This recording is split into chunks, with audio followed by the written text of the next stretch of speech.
Drummond, a mim também.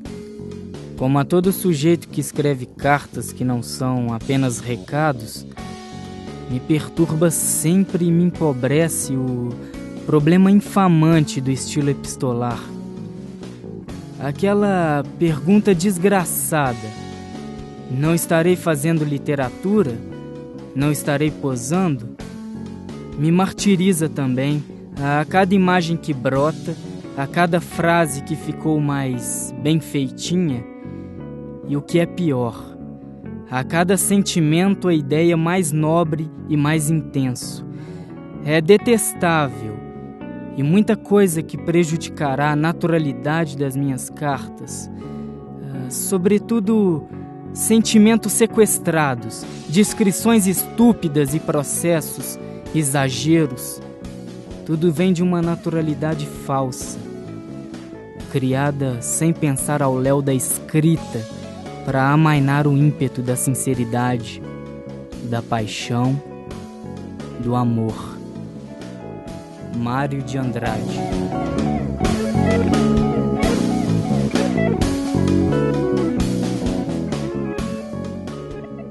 Nesse momento eu acabei de entrar em contato com as cartas entre Schiller e Goethe. E aí também é uma coisa deslumbrante, porque Schiller alterou a forma como Goethe estava escrevendo, porque ele começou a dar opinião. Ele tinha os anos de aprendizado de William Meister, ele tinha 6 livros escritos, William Meister vai se mostrando um romance de formação, ele vai mostrando a formação de homem através do teatro, de uma representação. E aí, com o contato com Schiller, que ele foi entregando esses originais para ele, teve uma troca, ele foi saindo do teatro e levando a coisa para além do teatro. Essa coisa foi escapando para um motivo das questões da vida, né? Questões do teatro que estão também na vida. Uma das peças mais importantes, uma das obras literárias mais importantes de Rilke são as cartas a um jovem poeta. Então, mas ali foram escritas num tom tão literário, tão cuidado, que se tornam peças literárias autônomas, verdadeiros poemas. E são mais famosas essas cartas do que os próprios poemas, talvez do que as próprias elegias de Duino, de Rilke. Então, as cartas são muito poderosas. Um livro de correspondência marcou, eu li bem jovem, foi a correspondência entre o Thomas Mann e o Hermann Hesse, que durou quase 50 anos a correspondência e atravessou momentos críticos da história da Alemanha e da Europa, né? Talvez a expressão mais bonita dessa formação do escritor seja aquela do Lobato com o Rangel, na Barca de Gleire. No outro patamar, olhando para os anos 70, me parece que figuras como Ana Cristina César e Caio Fernando Abreu nos mostram uma sensibilidade muito apurada em relação ao tempo em que eles viveram. Maria Cecília Fonseca. Em carta fica difícil o limite entre o arbitrário, o gratuito, o voo e a correspondência, a significação, a comunicação. Ou melhor, a gente tem medo de desembestar para o voo, de dizer coisas que não sabe explicar. Ana Cristina César.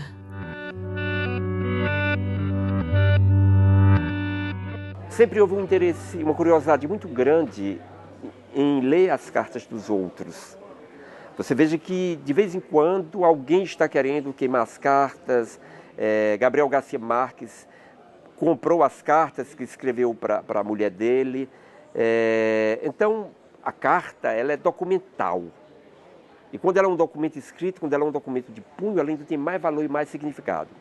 Mas eu acho que nenhum tempo desejou mais bisbilhotar a intimidade dos outros, se miscuir nessa intimidade, quanto esse nosso tempo. Basta ver os reality shows, não é? Esse é outro fenômeno também que é bastante perceptível no presente, né? A gente tem essa curiosidade permanente, insaciável pela intimidade do outro, né? E talvez na correspondência isso se torne mais claro, né? As pessoas se interessam mais em saber a fofoca sobre a vida íntima do escritor do que em estudar sua obra, né?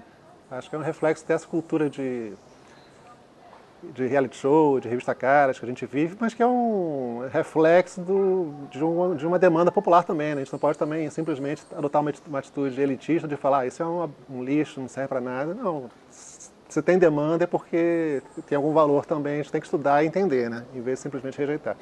O mercado editorial, efetivamente, encontrou na correspondência uma matéria que tem interesse para um público muito grande. Não só especialistas, estudiosos da literatura, mas pessoas comuns, leitores comuns, que estão interessados em conhecer a vida do autor.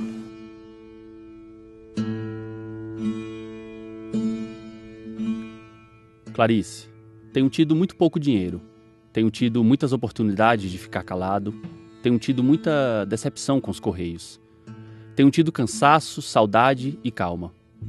Tenho bebido muito, muito, muito. Tenho lido suplementos dominicais. Tenho tido vontade de voltar, tenho escrito muitas cartas para você. Tenho dormido muito pouco. Tenho xingado muito Getúlio. Tenho tido muito medo de morrer. Tenho faltado muito às missas aos domingos. Fernando Sabino.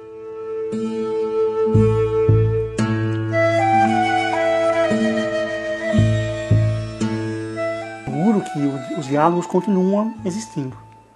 A geração mais jovem de poetas encontrou no e-mail, nos blogs, nas redes sociais também o espaço de manifestação dessa nova dimensão da carta, talvez mais pública, onde todo mundo possa ler.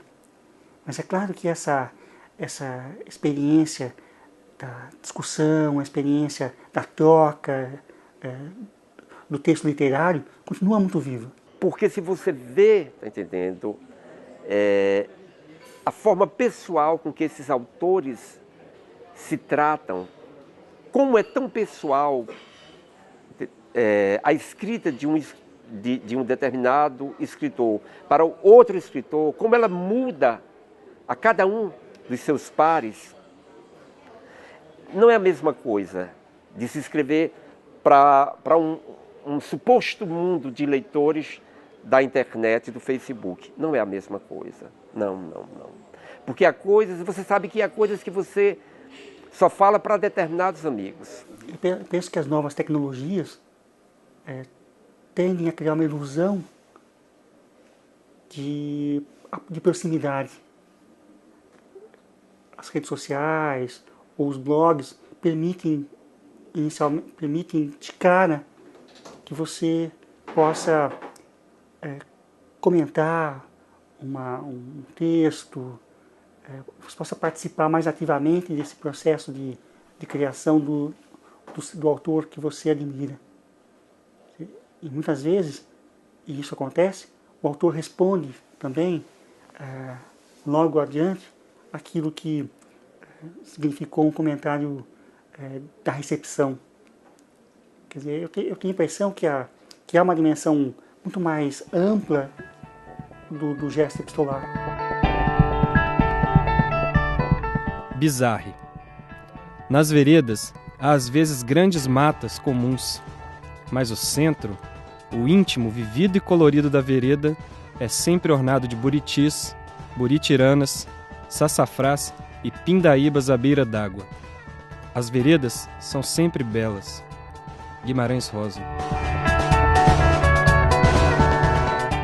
É um canal novo de comunicação, mas que vai ter o problema de não ter uma memória, né? Não sei até que ponto a internet vai ficar arquivando essas coisas indefinidamente, como papel preservava o passado. Acho que essa digitalização, virtualização da comunicação e do conhecimento tem os riscos também, né? De se perder com o tempo, tem uma efemeridade que é meio preocupante. Eu acho que, de uma certa maneira, Calvino já tinha previsto isso. Com as propostas para o próximo milênio, essa questão de rapidez, de multiplicidade, essas questões que, de uma certa maneira, antecipam o evento da internet. Essa imaterialidade nos dá um certo receio de que tudo isso desapareça. Mas assim como as cartas dos modernistas, assim como as cartas dos românticos permaneceram, muita coisa deve ficar. E essa é aquilo que fica, esse resquício que vai contar a história. E eu acho que vamos perder muito. Foi muito importante na minha formação ler as cartas de Tchekhov, certo? Sobretudo ao irmão. É um dos livros que eu mantenho mais junto de mim, porque ali estão as teorias todas da escrita de Tchekhov. Então, eu acho lamentável, vamos perder tudo isso. Acho isso preocupante, acho muito preocupante. Espero que as pessoas estejam colocando outras coisas na internet. Talvez a crítica genética vai ter que recorrer aos twitters, aos posts de Facebook, se é que isso não seja... Bom, tomara que isso não seja roubado um dia, né, que não caia um grande sistema e que tudo isso se perca, mas essas pegadas, esses registros que não são da literatura, que você vai buscar lá para entender a obra, talvez caia num Twitter, bom dia, num bom dia de Twitter.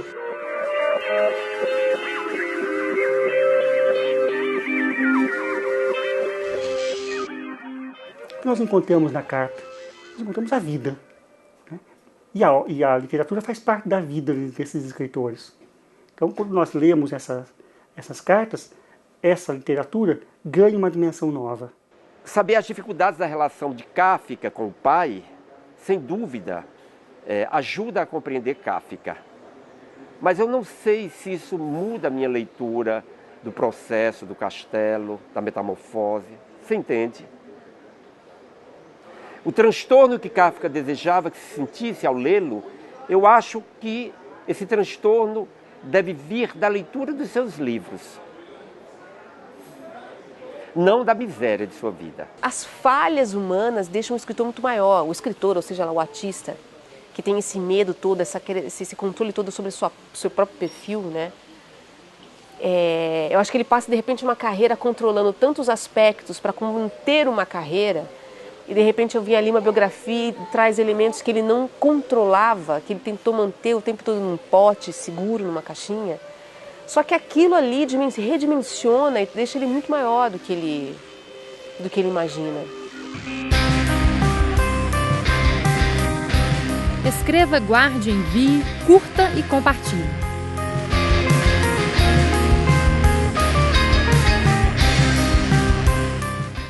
Zé, Manuel, vou trabalhar desses momentos em que a gente carece de um amigo. Por isso vim conversar com você. Vontade de conversar, vontade de ter alguém junto, palpitando, até sem falar. O silêncio junto é a melhor coisa da amizade. Você já reparou? Um fuma, o outro pigarreia. Você está com tosse. Pois é, silêncio. É muito gostoso isso. E o panorama de toda uma época. Conversar assim, como nós estamos fazendo agora, os negros e pobres, trabalhadores, é uma delícia. Jorge Amado, Mário de Andrade.